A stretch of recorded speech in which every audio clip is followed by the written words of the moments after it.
सदियों पहले की बात है। यमन में एक इंसाफ पसंद और रहमदिल बादशाह की हुकूमत थी। वो अपने लोगों का बहुत ख्याल रखता था और पड़ोसी मुल्कों से भी अच्छे ताल्लुकात रखता था। उसके बेटे भी रहमदिल और दयानतदार थे। सब कुछ ठीक चल रहा था कि एक दिन एक बड़ा हादसा हो गया। मल्लिका का कीमती हीरे जवाहरात वाला हार खो गया। महल में कहराम मच गया। हर कोई हैरान था कि आखिर हार कहाँ गया।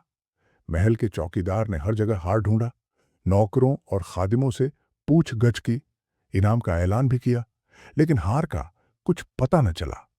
जब बादशाह को यह खबर मिली तो वो बहुत परेशान हुआ।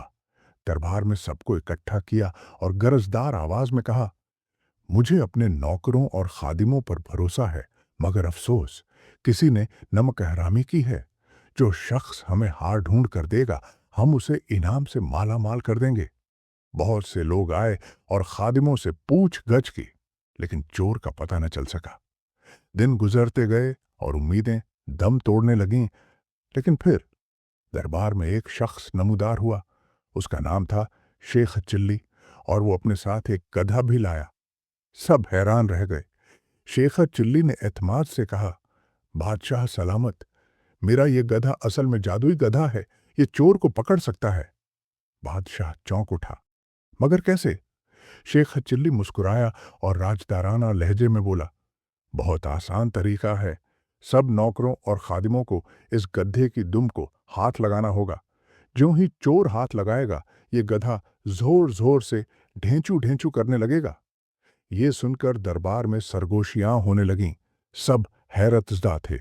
बादशाह ने हुक्म दिया कि सब नौकर और खादिम एक एक करके गधे की दुम को हाथ लगाए। शेख चिल्ली ने दो खैमे लगवाए। एक में गधा खड़ा कर दिया और दूसरे में बादशाह के साथ बैठ गया। सब नौकरों को बारी बारी गधे की दुम को हाथ लगाने का हुक्म दिया गया। सब नौकर और खादिम आते, गधे की दुम को हाथ लगाते, फिर शेखा चिल्ली के पास से गुजरकर बाहर चले जाते।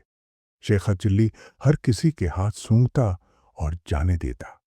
सब गुजर गए, लेकिन अचानक शेखा चिल्ली का चेहरा संजीदा हो गया। उसने एक खादिम का हाथ पकड़ लिया और बादशाह से कहा, यही चोर है। दरबार में सन्नाटा छा गया। सबकी नजरें उस खादिम पर जम गईं। बादशाह ने हैरत से पूछा, मगर तुम्हें कैसे मालूम हुआ?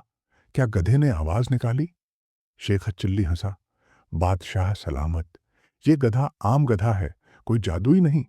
मैंने इसकी दुम पर एक तेज खुशबू लगा दी थी, जो हाथ लगाने वालों के हाथों पर लग जाती थी। सब ने दुम को हाथ लगाया, लेकिन चोर ने डर के मारे हाथ नहीं लगाया, इसलिए उसके हाथ में खुशबू नहीं आई। मैंने फौरन पहचान लिया कि यही चोर है। खादिम घबरा गया। उसकी टांगें कांपने लगीं। वो बादशाह के कदमों में गिर पड़ा। बादशाह सलामत, मैं लालच में आ गया था। मैं अभी हार वापस करता हूं, मुझे माफ कर दें। बादशाह ने गुस्से से कहा, फौरन हार ले आओ। खादिम दौड़ कर गया और थोड़ी देर में हार वापस ले आया। बादशाह बहुत खुश हुआ और शेख चिल्ली की जहानत से मुतासिर होकर उसे ढेरों इनाम ओ इकराम दिया। फिर उसने अपने दरबारियों से कहा, दौलत से ज्यादा कीमती अक्ल और ईमानदारी होती है। हमेशा सच्चाई का साथ दो।